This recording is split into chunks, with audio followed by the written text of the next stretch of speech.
नमस्कार, मैं विक्रम सिंह। चलो बच्चों, जल्दी से आज की क्लास स्टार्ट करते हैं। सब के सब एक काम कर लो। मैं ये तो नहीं कहूंगा कि जल्दी आ जाओ, मैं ये कहूंगा कि जल्दी से कॉपी ओपन कर लो। आज की क्लास बहुत अच्छे समझ में आने वाला है और यह समझना बहुत जरूरी है। सीसा संचायक सेल यानी जिसको कहा जाता है लेड स्टोरेज बैटरी या इसको कहा जाता है लेड एसिड बैटरी, यानी जो कार में लगी हुई बैटरी होती है उसके बारे में बात करेंगे। आज की क्लास स्पेशल है बच्चों, और मैं जहां तक देखता हूं कि कई बच्चे इस चीज को पढ़ने के बाद भूल जाते हैं। ये चीजें आपकी केमिस्ट्री में भी है और फिजिक्स में भी है, दोनों में है। पर मैं आपको इसके रिएक्शन समझाऊंगा, इसके बारे में समझाऊंगा। भाई अलग बात है कि आपको रिएक्शन नहीं समझ में आते हैं, कोई बात नहीं उससे, लेकिन जो चीजें मैं बताऊंगा उसे आप समझने की कोशिश करेंगे तो आपको समझ में आएगा। एक कोशिश जरूर करना है आपको। तो ये मैं आपको पढ़ाने वाला हूं आज। द्वितीयक सेल वे सेल होते हैं। मैं द्वितीयक सेल होते क्या है ये बताऊंगा, फिर द्वितीयक सेल में कुछ एग्जाम्पल बताऊंगा और उस एग्जाम्पल को आगे बढ़ाऊंगा मैं आपके सामने। सबसे पहला शब्द है द्वितीयक सेल। ऐसा सेल जिन्हें डिस्चार्ज हो जाने के बाद यानी उससे ऊर्जा ले लेने के बाद ऊर्जा उसकी खत्म हो जाती है, उसके बाद उन्हें पुनः विद्युत धारा दे करके उसे चार्ज किया जा सकता है, यानी बार बार आवेशित करके उसका उपयोग किया जा सकता है। ऐसे सेल को, ऐसे बैटरी को क्या कहते हैं? द्वितीयक सेल कहते हैं। और बैटरी और सेल में अंतर क्या आपको पता चल चुका है। सेल यानी यूनिट, यूनिट यानी इकाई। कई छोटे छोटे सेल को जोड़ करके हम जो बड़ी संरचना बनाते हैं उसे हम कहते हैं बैटरी। और यहां पर हमारे पास बैटरी है, द्वितीयक सेल में है हमारे पास लेड एसिड बैटरी और निकल कैडमियम। और आजकल जो लिथियम आयन बैटरी आई हुई है इसके बारे में आप जानते होंगे, जो कि बहुत ज्यादा सक्सेसफुल है। कार में लगते हैं, आपके मोबाइल में लगता है, बहुत सारी जगहों पर यूज होता है। तो भाई वो बैटरी, इस बैटरी यानी जो आप देख रहे हो यहां पर एक फोटो दिखाई दे रहा होगा यहां पे, इस बैटरी और जो कार में जो आजकल लगे जो ईवी आ रही हैं यानी कि इलेक्ट्रिक व्हीकल आ रही हैं, उसमें जो लगने वाला बैटरी है उसमें बहुत अंतर है। सबसे बड़ा अंतर यह है कि वो ड्राई बैटरी है जबकि ये लिक्विड बैटरी, इसमें लिक्विड होता है, एसिड होता है। दूसरा अंतर है कि ये बहुत ज्यादा वजनदार होता है। और जो क्या बोलते हैं लिथियम आयन बैटरी होता है जो मोबाइल में लगी होती है, बहुत हल्की होती है। तो ये बहुत बड़ा अंतर है। और आप जानते हो जब लिक्विड हो तो उसको हैंडलिंग बहुत आसान नहीं होता है। इनको ऐसे से पलटेंगे तो इनका एसिड बह जाएगा, जबकि वो बिल्कुल नहीं बहता है। बिल्कुल क्या बोलना चाहिए, उनको हिला सकते हो, घुमा सकते हो, जैसा चाहो वो कर सकते हो, वो बच जाती है। फिलहाल हम इस बैटरी के बारे में बात करते हैं, सीसा संचायक सेल। पहली बात है कि द्वितीयक बैटरी का उपयोग मतलब होता है कि वह सेल जिसे पुनः आवेशित या रिचार्ज कर उसे बार बार उपयोग में लाया जा सकता है, द्वितीयक सेल कहलाता है। क्लियर? बोलो बच्चों हां कि ना। यार नहीं कहोगे तो फिर बड़ा मुश्किल हो जाएगा। हां सीखो कहना, सुनना सीखो भाई। चलो भाई आगे चलते हैं। इसमें पहला है सीसा संचायक सेल और दूसरा हम पढ़ेंगे निकल कैडमियम संचायक सेल, जो सबसे ज्यादा इंपॉर्टेंट है आपके एग्जामिनेशन में। ये है, तो इसके बारे में पढ़ेंगे और इसकी क्रिया विधि पढ़ेंगे, ये काम कैसे करती है इसके बारे में बात करेंगे। सीसा संचायक सेल, यहां पर इस सेल के बारे में एक जानकारी ले लेते हैं। सबसे पहली बात है इसमें क्या होता है, कैसे होता है। चलिए जल्दी। तो ये दो सेल आपको याद हो गया। मैं सीसा संचायक सेल के बारे में बताऊंगा कि भाई इसकी संरचना कैसी होती है, इसको थोड़ा सा जानना बहुत जरूरी है। इसके स्ट्रक्चर कैसे होता है इनके बारे में जानिए। देखिए पहली बात कि ये होता कैसा है। इसके एक सेल में क्या होगा, एक्चुअली इसका सेल जो होता है वो कुछ इस तरह का होता है कि इसमें एसिड भरा होता है। सेल मतलब एक पात्र होता है, रबर, हार्ड रबर का बना हुआ एक या प्लास्टिक का बना हुआ एक पात्र होता है जिस पर अम्ल का प्रभाव नहीं पड़ता है। इस बैटरी में भरा होता है अम्ल, डाइल्यूट H2SO4। डाइल्यूट H2SO4 मतलब बहुत ही तनु सल्फ्यूरिक अम्ल भरा होता है। यह इसकी विशेषता होती है। दूसरी बात, इसमें लेड की जाली होती है। लेड मतलब सीसा कि पतले एक जाली लगी होती है दो साइड में,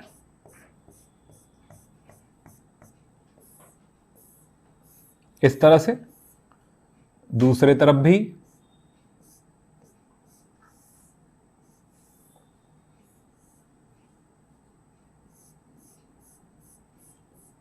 इसमें जाली लगा होता है। इसके बीच में कुछ कुचालक प्लास्टिक जैसा पदार्थ भरा होता है, रहता है, प्लास्टिक जैसा रहता है, यानी कि कुचालक एक जाली लगी होती है इसके बीच में। ये मैं वहां पर दिखा नहीं रहा हूं, इस दोनों इलेक्ट्रोड को आपस में शॉर्ट सर्किट से रोकने के लिए रहता है। मतलब ये समझ लो कि ये मेरे पास दो इलेक्ट्रोड है, आप देख रहे, ये दो इलेक्ट्रोड है मेरे पास, तो ये दोनों एक दूसरे के नजदीक रहेगा। लेकिन अगर नजदीक रख दूं तो क्या प्रॉब्लम आएगा कि ये एक दूसरे से शॉर्ट सर्किट हो जाएगा। सो इसके बीच में ये, जैसे मैं लगा देता हूं पेपर, ऐसे पेपर रख देता हूं, तो इनके बीच अगर मैं सटा भी दूंगा तो भी इसके शॉर्ट सर्किट नहीं होगा। तो ऐसा ही इसमें प्लास्टिक का बना हुआ या एक विशेष प्रकार का बना हुआ कुचालक प्लेट लगा होता है, जालीदार, तो ये एक दूसरे से सटते नहीं है, एक दूसरे से टच नहीं होते हैं, जिससे शॉर्ट सर्किट नहीं होती है। ये इसमें एक इस तरह का प्लेट लगा होता है। फिलहाल आप समझो कि दो चीजें, एक है लेड पीबी और दूसरे में ये भी लेड का बना हुआ, दोनों तो लेड का बना होता है, लेकिन एक में लेड स्पंजी लेड लगा रहता है, यानी लेड जो है थोड़ा सा ढीला रहता है, और दूसरा में होता है यहां पर PbO2 का परत चढ़ा होता है। इस तरह से ये इसकी संरचना होती है। ये होगा हमारा, अब ये है एनोड का काम करेगा, ये नेगेटिव इलेक्ट्रोड का काम करता है, और ये पॉजिटिव इलेक्ट्रोड का काम करता है, ये कैथोड का काम करता है, ये कैथोड का काम करता है। अब ये समझ लो कि जब एक पूरा सेल बनेगा तो ऐसे ही नेगेटिव प्लेट्स बहुत सारे होंगे और ऐसे पॉजिटिव प्लेट्स भी बहुत सारे होंगे। नेगेटिव प्लेट और पॉजिटिव प्लेट बहुत सारे लगे रहते हैं, एक के बाद लेयर में। तो कई बार आपने अपने बुक में ये देखते होंगे, इस तरह से चीजें देखते होंगे, बैटरी बना होता है, इसमें कई प्लेट्स लगे रहते हैं, एक,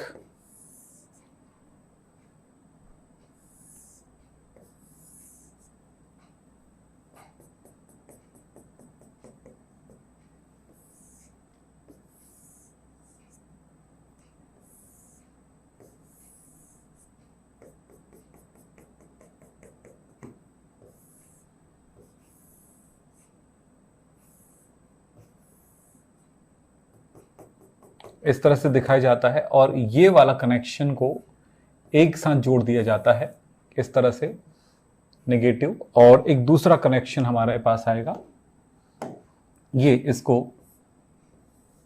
ये पार कर दिया गया है, और इनको इस तरह से दर्शाया जाता है, ये प्लस, इस तरह से, और इसमें भरा हुआ है एसिड, डाइल्यूट एसिड, तनु सल्फ्यूरिक एसिड,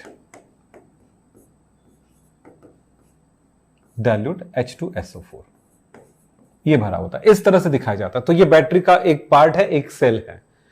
ऐसे ही एक सेल की बात होगी तो एक सेल का विद्युत वाहक बल इसका होता है, इलेक्ट्रोड पोटेंशियल जो इसका होता है, ई सेल जो होगा इसका, वो होता है 2.0 वोल्ट, यानी हर एक सेल में 2.0 वोल्टेज विद्युत धारा होती है। अगर 3 सेलों को आपस में जोड़ा गया है, यानी आप कभी बैटरी देखते होंगे तो आप ऐसा देखते होंगे कि बैटरी के ऊपर आपने देखा होगा 3 खंड लगा हुआ है और इसमें एसिड डालने के लिए ढक्कन लगे हुए हैं ऊपर से देखने पर। तो ये 6 वोल्ट की बैटरी रहती है, 6 वोल्ट की बैटरी रहती है। और इसी तरह से अगर आपने कुछ ऐसा भी सेल देखे होंगे, बैटरी देखे होंगे, जिसमें इस तरह से 1 2 3 4 5 6 खंड होते हैं, तो 6 दूनी 12, ये 12 वोल्ट की बैटरी होती है। ये ऐसा आपने देखा है। तो आपने इन्वर्टर में देखा होगा, 12 वोल्ट की बैटरी देखी होगी इन्वर्टर में। आपने ये 6 वोल्ट की बैटरी बहुत कम ही देखे होंगे, मैं जहां तक समझता हूं कि आजकल बहुत कम यूज होते हैं। पहले के ज़माने में बहुत जगहों पर यूज़ होता था 6 वोल्ट का, लेकिन आजकल 12 वोल्ट की बैटरी ज़्यादा यूज़ की जाती है। ठीक है, तो आपने इस तरह की बैटरियां देखी हैं। फिलहाल ये ऐसे ही, ये सेल, एक सेल है, दूसरा, तीसरा, चौथा, पांचवा, छठवां, ये ऐसा जुड़ा रहता है। देखिए ये प्लस माइनस, फिर plus minus, plus minus, plus minus, plus minus, plus minus. तो इसमें क्या होगा, ये प्लस है और ये इसके साथ जुड़ा होगा प्लेट से, फिर यहां से ये प्लस से जुड़ा होगा, इस तरह से एक सीरीज बन जाता है इस तरह से, और ये पॉइंट नेगेटिव का काम करेगा। ये ऐसा होता है। तो ये सब जानने की जरूरत है नहीं है आप जानिए, लेकिन मेरे केमिस्ट्री में ज्यादा जरूरत है कि इसके अंदर होने वाली क्रियाएं क्या होती हैं, इनको जानना।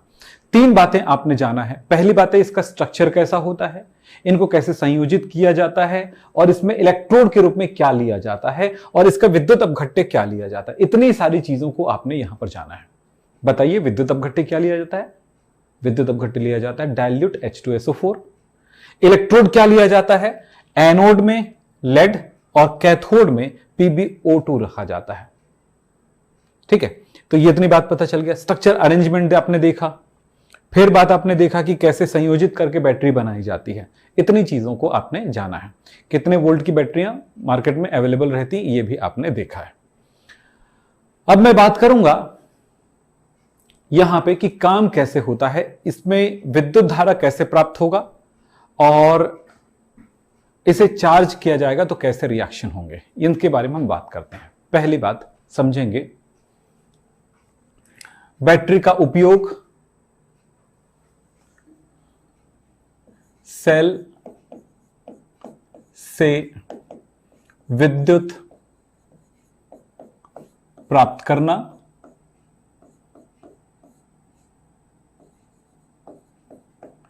इस घटना को निरावेशन कहते हैं। इस घटना को क्या कहते हैं? निरावेशन कहते हैं।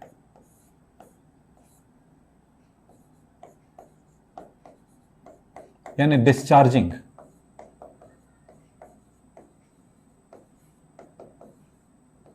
इस टाइम विद्युत धारा प्राप्त की जाती है, तो यह सेल काम करता है, विद्युत रासायनिक सेल की तरह काम करता है।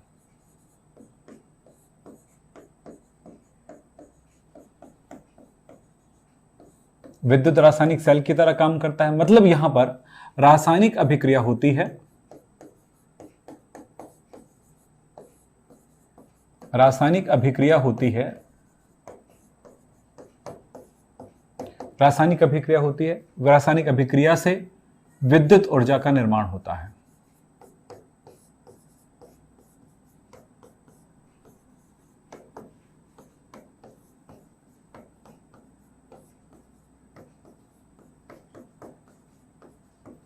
रासायनिक अभिक्रिया से विद्युत ऊर्जा का निर्माण होता है, यह बात ध्यान रखिएगा। अब इसके स्ट्रक्चर को देख लेते हैं और इस पे होने वाली क्रियाओं के बारे में बात करते हैं। ये किस तरह से किस रूप में परिवर्तित होता है उसे भी देखेंगे। संरचनाओं के साथ हम इनको समझने की कोशिश करेंगे। पहली बात कि इस जगह पर ये हमारे पास ये सेल किस रूप में होता है, ये समझेंगे।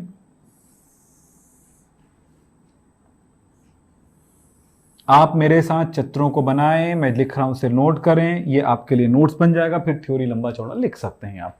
चलिए, 2 इलेक्ट्रोड नजर आ रहा है यहां पे।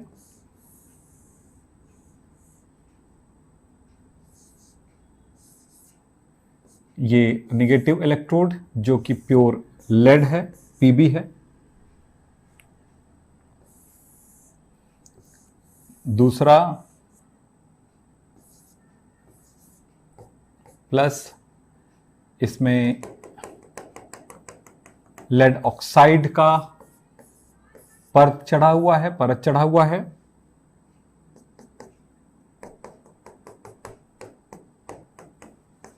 लेड ऑक्साइड का परत चढ़ा हुआ है उसमें। चलिए, ये एनोड का काम करेगा, यानी यहां पर ऑक्सीकरण की क्रिया होगी, और इस जगह पर ये कैथोड का काम करेगा, यानी यहां पर अपचयन होगा। और सारे बच्चे इस बात पे ध्यान दें कि विद्युत रासायनिक सेल में, यानी कि जो सेल विद्युत धारा आपको देता है, बिजली बना के देता है, उसके नेगेटिव एनोड होता है। क्योंकि वहां पर ऑक्सीकरण होता है। एनोड या कैथोड धन या ऋण से संबंधित नहीं है। एनोड या कैथोड शब्द ऑक्सीकरण और अपचयन से संबंधित है, यानी जहां पर ऑक्सीकरण होगा उस इलेक्ट्रोड को एनोड कहेंगे। मैंने क्या कहा, ध्यान से सुनिएगा, दिमाग खोल लीजिएगा। एनोड क्या है? ऐसा इलेक्ट्रोड जिस पर ऑक्सीकरण होता है। कैथोड क्या है? ऐसा इलेक्ट्रोड जिस पर अपचयन होता है। रतन बिल्कुल ध्यान देना ना, बच्चे चैट कर रहे हैं उस पर ध्यान देना कि बच्चा क्या जवाब दे रहा है, फिर मुझे जरूर बताना, ठीक है, कैसा रिस्पॉन्स कर रहे हैं। यहां पर देखना बच्चों, आप ध्यान दो ना, हमारे कंप्यूटर जी जिसका नाम हमने रतन रखा है वो बिल्कुल एक एक बातों का ध्यान रखते हैं, ठीक है। तो आपकी सारी बातें हम तक पहुंचती हैं, इसलिए बड़े ध्यान से सुनिए। अगर सुन रहे हो तो थोड़ी देर के लिए चैट बंद कर दीजिए, चैट का उपयोग ना करें, सिर्फ पढ़ाई पे ध्यान दें, फिर मैं आपको एक एक चीजें समझा पाऊंगा। चलो साहब बात करते हैं। एनोड है ये, क्योंकि यहां पर ऑक्सीकरण होता है। कैसे रिएक्शन होता होगा, क्या रिएक्शन होता होगा, इसको भी समझेंगे। इसमें ये जो लिक्विड दिखाई दे रहा है, ये लिक्विड किस चीज का है? ये लिक्विड है डाइल्यूट यानी कि तनु H2SO4 का।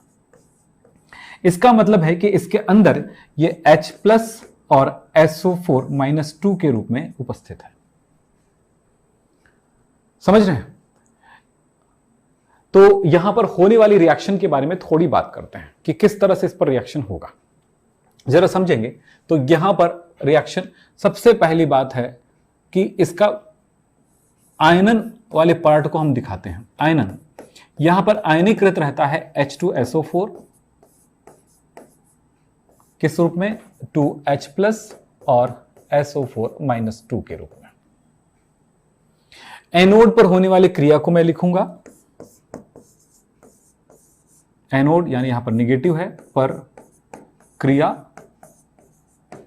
एनोड पर क्या क्रिया होगा कि एनोड का ये जो लेड है वो Pb2+ बन करके टूटेगा, विलयन में जाएगा। सो यहां पर Pb 2 इलेक्ट्रॉन दान करके Pb+2 बना लेता है। Pb+2 जैसे ही बनता है वो इसी पर, ये पूरे विलयन में ना घुलते हुए इसी पर तुरंत इसकी तरफ आकर्षित हो जाता है। ये SO4 और इस जगह पर लग जाएगा, यहां पर लेड सल्फेट बना लेता है। कौन कौन लग गया? ये SO4-2 जो है PbSO4 बना लेता है। इस तरह से ये परिवर्तित हो जाता है लेड से, लेड सल्फेट की एक परत बन जाती है इसके ऊपर। ये कहां पर क्रिया हुई? एनोड पर हुआ, इस जगह पर हुआ, नेगेटिव पर। यानी इसने इलेक्ट्रॉन दान किया, एक इलेक्ट्रॉन यहीं रखा, ये इलेक्ट्रॉन निकल करके चला गया बाह्य परिपथ में, और यहां पर लेड बन गया, लेड आयन बन गया। लेड आयन SO4 से मिलकर के लेड सल्फेट बना लेता है। दूसरी बात और होगा, कैथोड यानी प्लस पर क्या क्रिया? ये क्रिया जो है बेटा ऑक्सीकरण है, ध्यान रखना। ये क्रिया क्या है? ऑक्सीकरण है। लिखना नहीं लिखना अलग बात है ना, ठीक है। चलिए अब दूसरी की तरफ चलते हैं, इस तरफ चलते हैं। इस जगह पे क्या हुआ होगा, इस बात को ध्यान देना। यहां पर एक घटना होगा, PbO2। अब इस जगह पर अगर आप ध्यान से समझो तो कुछ चीजें और नजर आएगा। फिलहाल मैं यहां पर दिखाता हूं। PbO2 इस जगह पर 2H, ध्यान से सुनिएगा, 2 की जगह 4H यूज हो सकता है, ध्यान रखना कैसे वो बताऊंगा।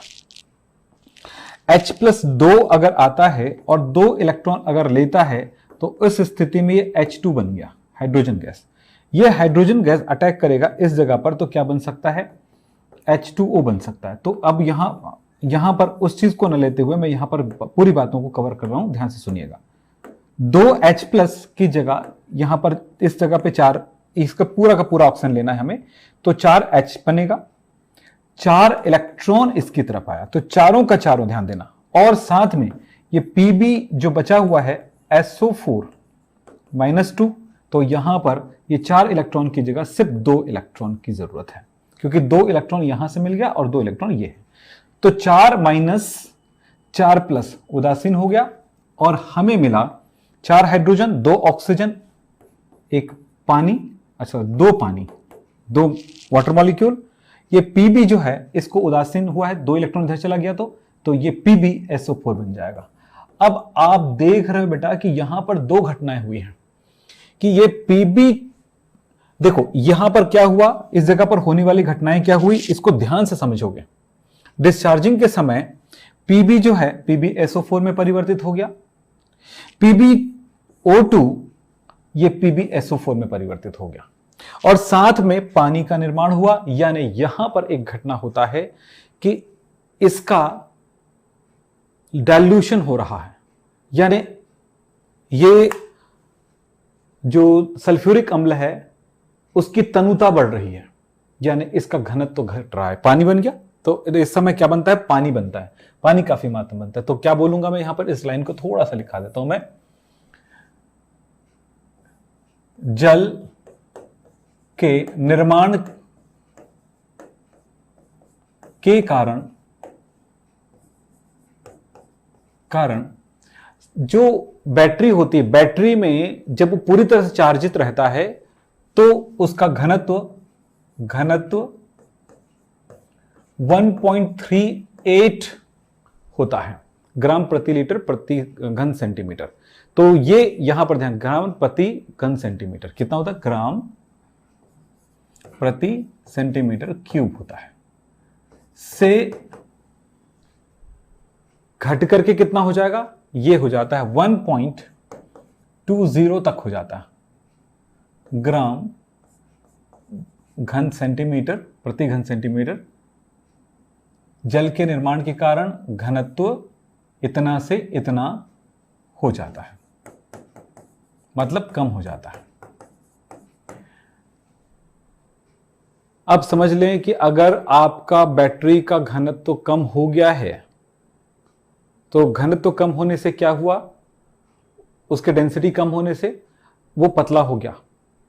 दूसरी बात, यहां पर लेड जो है वो लेड सल्फेट में परिवर्तित हो, लेड ऑक्साइड जो है लेड सल्फेट में परिवर्तित हो गया। अब इसकी कार्य क्षमता खत्म हो गई, यानी इसके द्वारा इलेक्ट्रॉन दान करने की क्षमता खत्म हो गई और इसके द्वारा इलेक्ट्रॉन ग्रहण करने की क्षमता खत्म हो गई। इस तरह से ये पूरा एनर्जी दे चुका है। अब ये डिस्चार्ज हो चुका है, अब बिजली देना बंद कर देगा। धीरे धीरे धीरे धीरे होता रहता है ये प्रक्रिया, और ये बंद कर देगा। अब इसको कहेंगे ये पूरी तरह से निरावेशित हो गया है, आवेश अब इसमें बचा नहीं है। तो इसको इसी कारण इसको कहते हैं निरावेशन या डिस्चार्जिंग। ये हुआ। अब इसको 2-3 बार जब करोगे ना तब आपके दिमाग में क्लियर होगा। आप बोलेंगे सर दोबारा तब समझा दिए, कुछ बच्चे बोलते हैं। तो दोबारा में बेटा परेशानी यह है कि जो मैंने अभी पढ़ाया ना, पूरी बातें एक बार वीडियो रिवाइज करना और देखना। ये वीडियो यहीं रहेगी, आपके चैनल में ही रहेगा, निश्चिंत रहिए। हो गया। अब दोनों ही इलेक्ट्रोड लेड सल्फेट में परिवर्तित हो चुका है, इस बात को समझें। रिवीजन करा दूंगा, पहले आप समझ लो इसके बाद। अब दूसरा काम, ठीक है।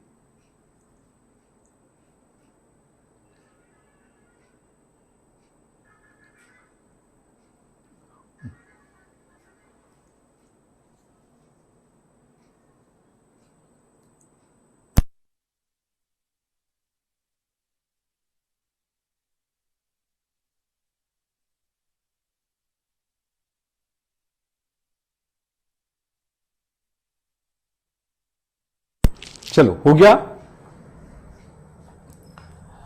अब करेंगे चार्जिंग।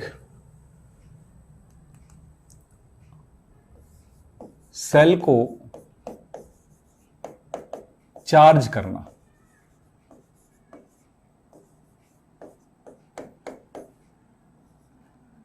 इसको कहते हैं आवेशन। इसको कहते हैं आवेशन यानी चार्जिंग। जब आप चार्जिंग करते हो, विद्युत रासायनिक सेल की तरह काम करता है जब डिस्चार्ज होता है, तो यानी सेल की तरह काम करता है। जब चार्जिंग करते हो तो ये विद्युत अपघटनी सेल की तरह काम करता है।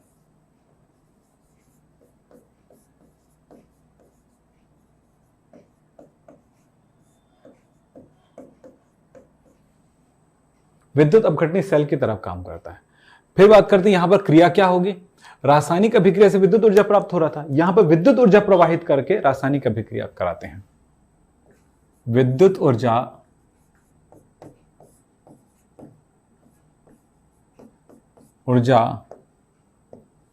प्रवाहित करके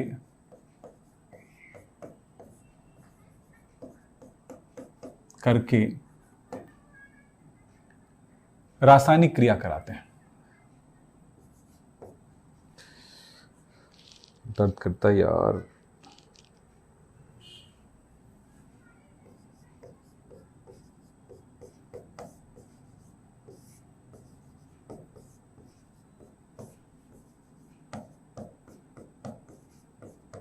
चलो इसको समझेंगे। डिस्चार्जिंग के बाद ये सेल कैसा हो गया उसको चेक करते हैं।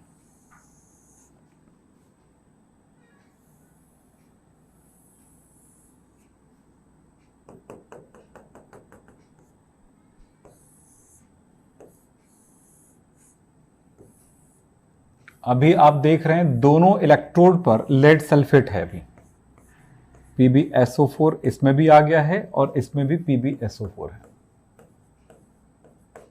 और यहां पर तो आप जानते हो कि डाइल्यूट H2SO4 है और इसमें H+ और SO4- के आयन है, SO4-2 के आयन है। इसको मैं दूसरे किसी स्रोत से, विद्युत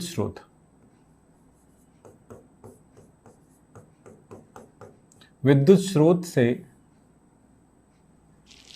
इसमें बिजली प्रवाहित करूंगा। ये विद्युत स्रोत है, जो भी हो सकता है, बैटरी भी हो सकती है, चार्जर हो सकता है, एडाप्टर हो सकता है, कुछ भी तो होगा है जहां से विद्युत हमें मिल सके। सोलर पैनल भी हो सकता है। ये नेगेटिव और ये पॉजिटिव, नेगेटिव से नेगेटिव जोड़ दीजिए। पहले ये नेगेटिव था ना हमारा, तो नेगेटिव को नेगेटिव से ही जोड़ दीजिए और पॉजिटिव को पॉजिटिव से ही जोड़ दीजिए। ये लीजिए। जब पहले क्या हुआ था, जब ऐसे जोड़े थे तो इलेक्ट्रॉन इस जगह पे हम किससे जोड़े थे, कोई वोल्टामीटर लिख देता हूं ऐसे, जो विद्युत का उपयोग करता है, ये विद्युत का उपयोग करता है। तो इलेक्ट्रॉन जो है इस दिशा में बह रही थी, ठीक है, इलेक्ट्रॉन ऐसे बह रहे थे। अब इलेक्ट्रॉन उल्टे दिशा में बहने वाला है।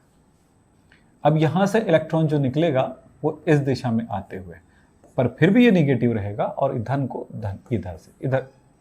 तो आप यहां देख रहे हो कि इलेक्ट्रॉन अब इधर एंटर कर रहा है और इधर से इलेक्ट्रॉन निकल रहा है। ये प्रक्रिया हो रही है। अब होने वाले रिएक्शन के बारे में बात करते हैं कि रिएक्शन क्या हुआ होगा, क्या हो रहा है। तो यहां पर ये कैथोड है, जबकि यहां पर ये एनोड है। क्योंकि यहां पर ऑक्सीकरण हो रहा है, यहां पर अपचयन हो रहा है। अब ये कैसे पॉसिबल है, कैसे होगा ये घटनाएं, वो जरा देखेंगे। तो आप लोग एक बार सोच के बताओ कि कैसे होगा। चलो बच्चों, कौन कौन पढ़ रहा है देखना चाहते हैं, एक बार बताओ जल्दी से।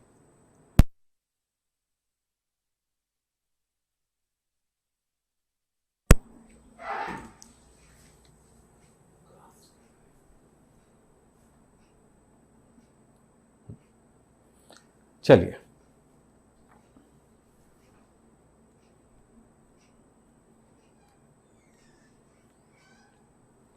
जल्दी बताओ क्या होगा बच्चों, जल्दी। जो भी बच्चा बता सकता है अच्छा लगेगा सुन के।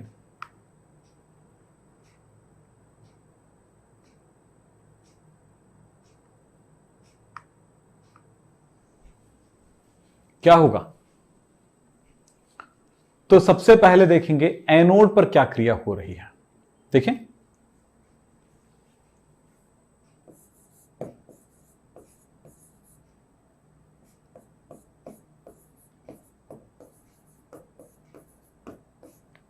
इस बात का हमेशा ध्यान रखेंगे कि यहां पर आयनन वाला पार्ट हमेशा ध्यान रखेंगे।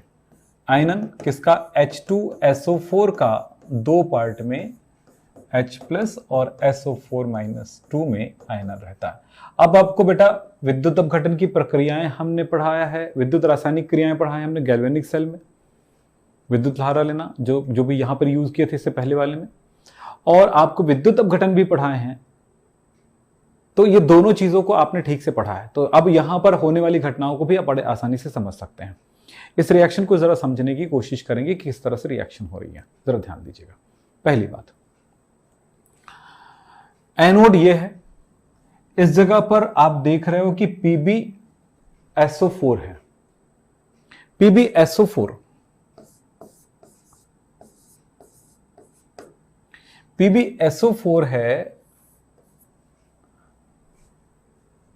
इस जगह पर ये पॉजिटिव है तो पॉजिटिव की तरफ SO4 2 माइनस इनकी तरफ आकर्षित होना चाहिए। फिर क्या हो जाएगा, इसको भी सोचना है।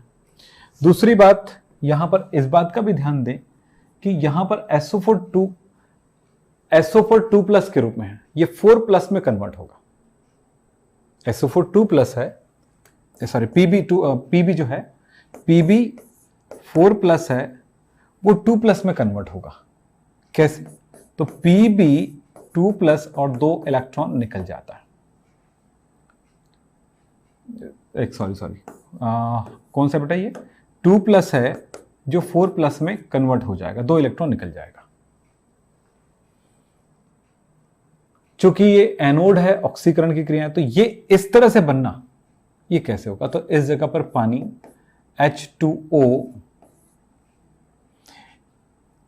और H2O, दो पानी की अणुएं, यहां से दोनों के ऑक्सीजन इनके पास चला गया, तो क्या बन गया देखो तो PbO2, और ये जो है इसके इलेक्ट्रॉन निकल जाते हैं चारों के, तो निकल गया 4 इलेक्ट्रॉन माइनस, तो इस तरह से क्या बन जाएगा, 4H प्लस मिल गया इस तरह से। और ये जो SO4 2 माइनस है वो SO4 माइनस 2 के रूप में आ गया।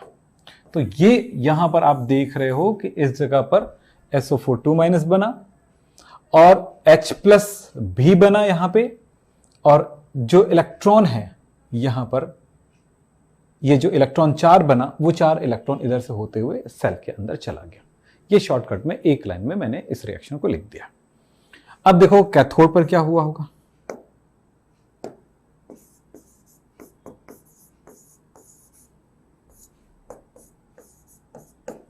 इस जगह पर देखें नेगेटिव पर, तो नेगेटिव की तरफ भी PbSO4 है बेटा।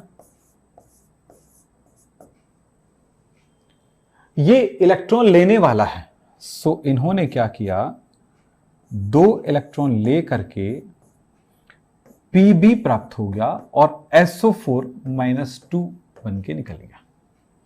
आपका लेड भी मिल गया और ये PbO2 भी मिल गया इस तरह से इलेक्ट्रोड पर। तो अब देखिएगा ये वापस किस में कन्वर्ट हो चुका है, ये वापस कन्वर्ट हो चुका है Pb में, और यहां पर ये वापस किस में कन्वर्ट हो चुका है, PbO2 में कन्वर्ट हो चुका है। इसको नोट नहीं करिएगा, बस आपको जानना यही था। तो यहां पर ये और यहां पर ये, तो जब आवेशित करते हैं यानी चार्ज करते हैं, तो वापस जिस तरह का वो सेल बना था उसी में कन्वर्ट हो गया, फिर ये बन गया। अब इससे विद्युत धारा फिर प्राप्त कर सकते हो आप। तो ये है चार्जिंग हो गया पूरा, उसके बाद इससे आप विद्युत का उपयोग कर सकते हो। तो हमेशा याद रखना, यहां पर क्रियाएं, दोनों प्रक्रियाएं चलती रहेंगी, रेगुलर चलता रहेगा।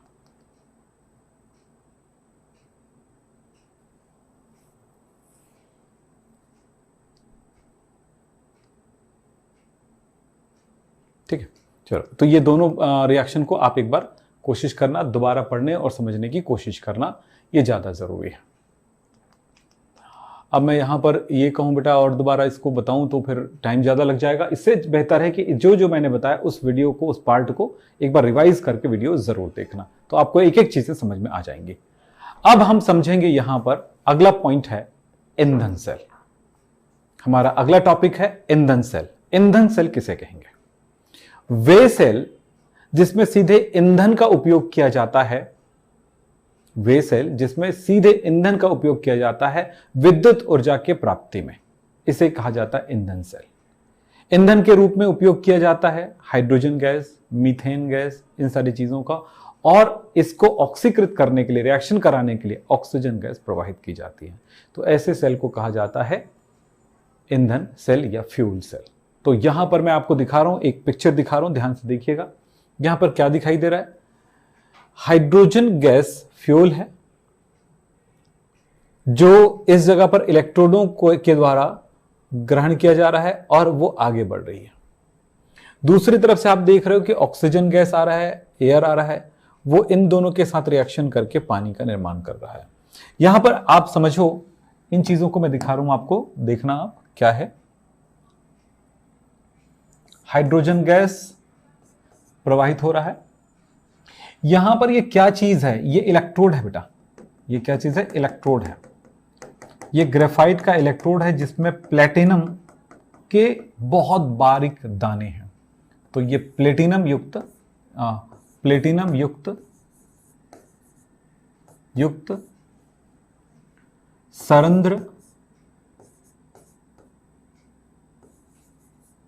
सरंध्र इलेक्ट्रोड है। ये भी वही है, ये भी वही है।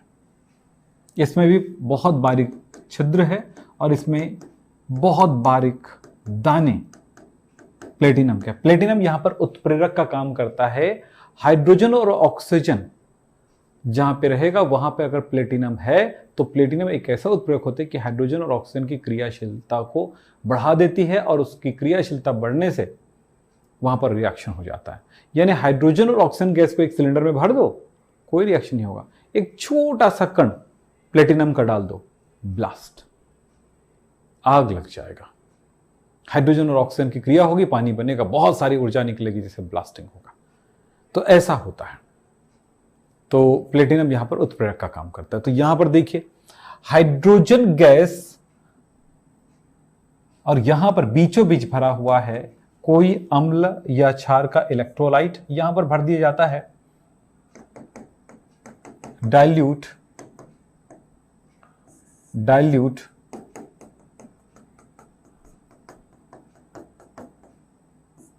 KOH का विलयन। इस तरह से हो क्या रहा होगा बताएं? यहां पर से हाइड्रोजन जाएगा इस जगह पर। हाइड्रोजन जैसे इस जगह पे जाता है इस इलेक्ट्रोड के पास, वैसे ही मैं रिएक्शन लिख दूं इस जगह पे। यहां पर जाते ही ये अपना ये H+ बन जाएगा और इलेक्ट्रॉन यहीं छोड़ देगा। ये इलेक्ट्रॉन इसमें बहते हुए जो जा रही ना, वो इलेक्ट्रॉन है, बाहरी परिपथ से चला जाएगा। इस तरफ से जो ऑक्सीजन आ रहा है इसके OH-, तो ये क्या हुआ? यहां पर ये OH, देखिए इलेक्ट्रॉन इधर से आ रहा है, तो यहां पर ये कैसे ग्रहण करेगा? ये H+ हो गया और ये जो OH- यहां पे है उनसे मिल करके ये पानी बनेगा और ये पानी यहीं रह जाएगा H2O बन करके। ऑक्सीजन कैसे काम करता है इसको मैं पूरा का पूरा रिएक्शन और क्रियाविधि आपको दिखाता हूं, ध्यान से देखिएगा।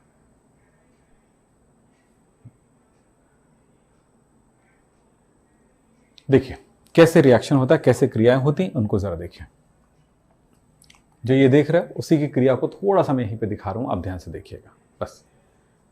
KOH यहां पर टूट जाता है K+ और OH- में।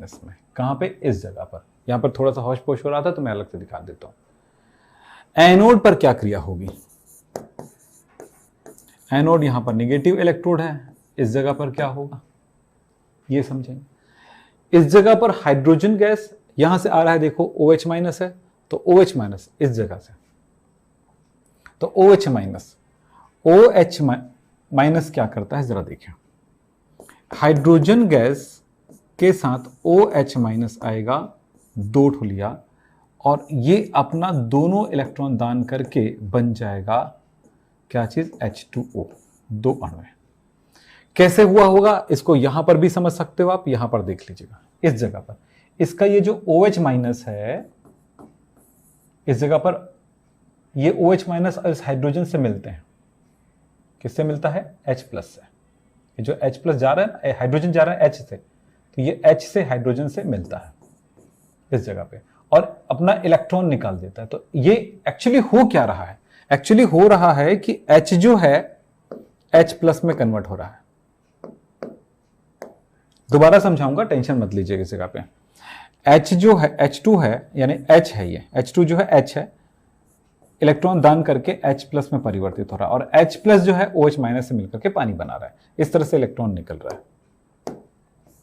ये प्रक्रिया हुई इस जगह पे। दूसरी जगह पर कैथोड पर क्या हो रहा है ये समझेंगे। कैथोड है, यहां पर पॉजिटिव। इस जगह पर क्या हो रहा है, इस जगह पर क्या हो रहा है, इसको समझेंगे।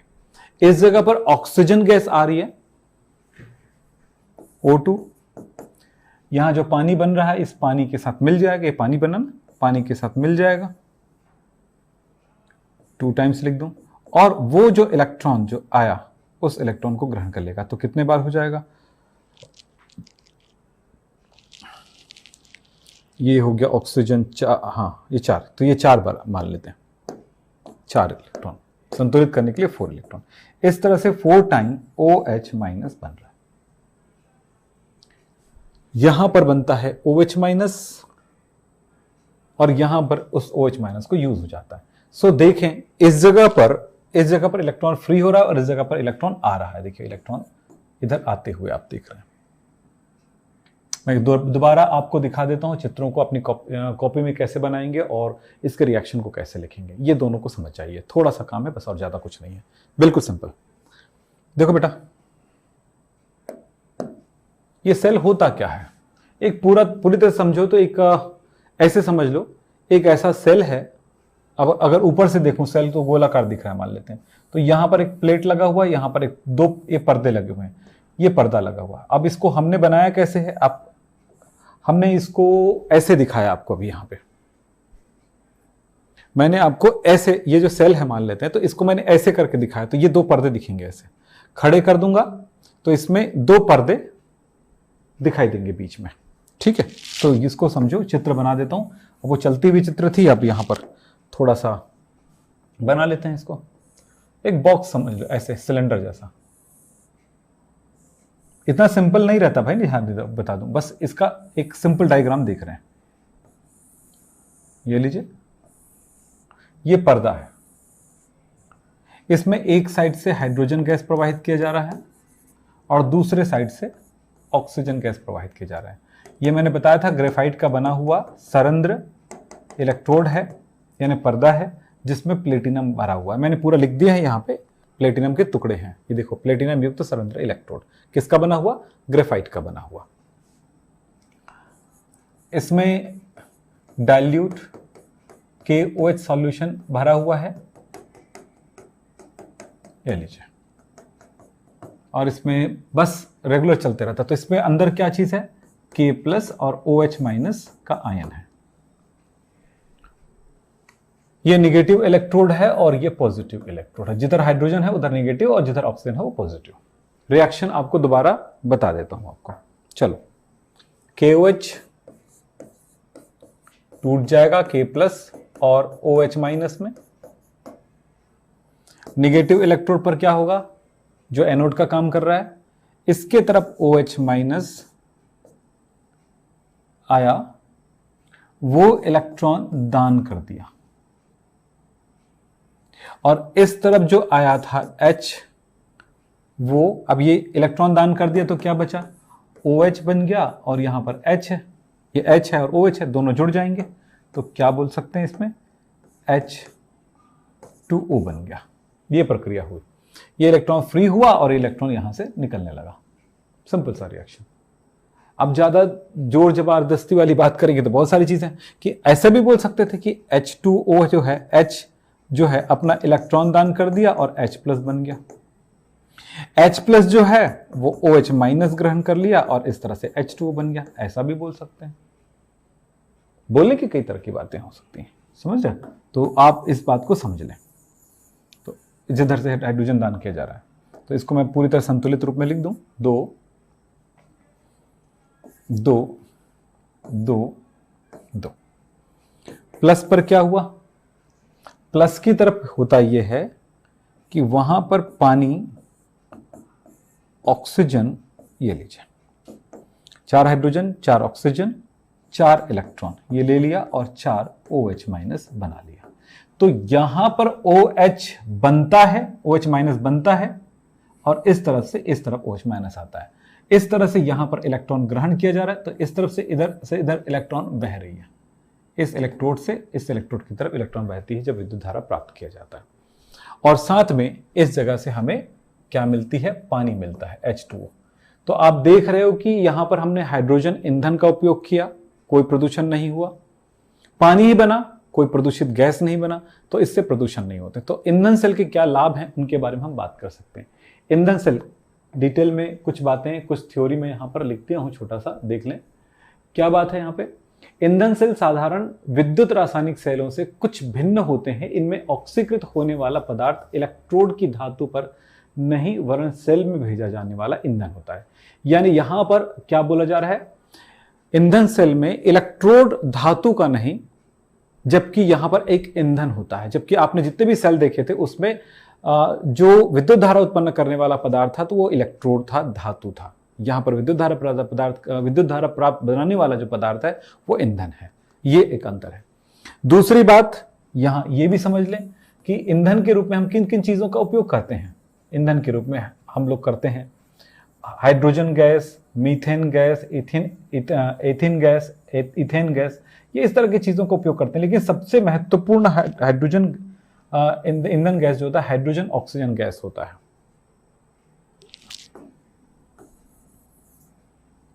ठीक है, क्योंकि यहां पर ईंधन उपयोग किया जाता है। ईंधन क्या करता है, सीधे विद्युत धारा में परिवर्तित होती है। अक्सर याद रखना, जितने भी ईंधन से विद्युत धारा प्राप्त किया जाता है उसमें ईंधन का उपयोग किया जाएगा और उसे फिर ईंधन को जलाया जाएगा।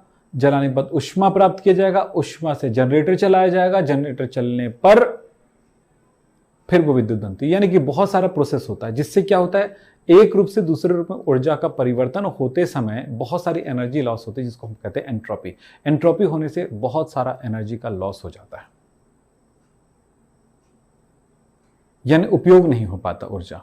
इस तरह से यहां पर ईंधन का पूर्ण उपयोग नहीं हो पाता। लेकिन इसमें सीधा ईंधन से विद्युत प्राप्त कर रहे हैं, मतलब इसकी दक्षता को 100% माना जाता है। और एक्चुअली इसकी दक्षता होती है 60 to 70% होती है, जो कि दूसरे सेलों की तुलना में उच्चतम होता है। ये और भी मैंने कुछ फिगर दे दिए हैं आपको समझाने के लिए, जो होने वाली प्रक्रिया है उसको आप समझ सकते हैं। इसकी विशेषताएं हैं, इससे प्रदूषण नहीं होता है। ईंधन सेल की क्या विशेषताएं हैं, इससे प्रदूषण नहीं होता है। पूरी चीजें लिखा हुआ दे रहा हूं बेटा, हमारे क्लास के साथ आपको नोट्स भी मिल जाता है, ध्यान से रखिए। ईंधनों इसका इससे हमारा जो नोट्स है वो आपके बहुत काम आएंगे। प्रदूषण नहीं होता है, मतलब हानिकारक नहीं है। दूसरा, इसकी दक्षता बहुत उच्च होती है। दूसरे सेलों की तुलना में, दूसरे ईंधन से विद्युत धारा प्राप्त करने की तुलना में इसकी दक्षता को माना जाता है 60 से 70%। कुछ जगहों पर बोलते हैं 60 से 75%, ये तब लिखा जाता है। एक्चुअली 70 से 75 यहाँ पे लिखा गया है। नॉर्मली दक्षता निर्धारित की गई है इसकी है 60 से 70%। अलग अलग सेलों में ऐसा हो सकता है। फिर बात करें ऊर्जा के सतत स्रोत से यानी जो भी सेल ऊर्जा प्राप्त करने के जो तरीके हैं उनसे ये वाला बहुत ही बेहतर है।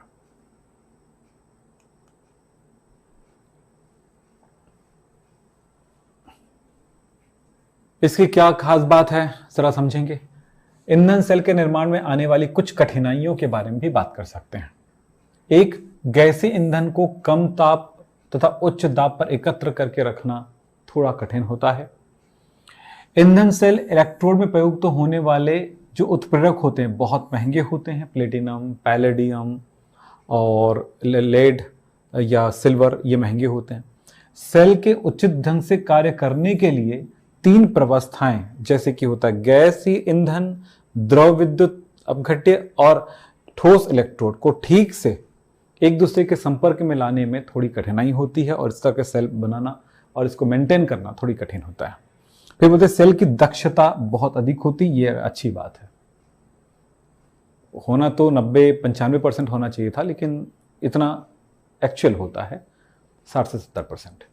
हमने जो पढ़ा है उसको ध्यान दें और इस पर पूरी मेहनत करें। आगे जाकर के हम क्विज भी देखेंगे। तो इस चैप्टर में जो चीज़ें आपको पढ़ाई गई है वो चीज़ें एक बार दोबारा रिवीजन कर लो, बहुत काम के होंगे।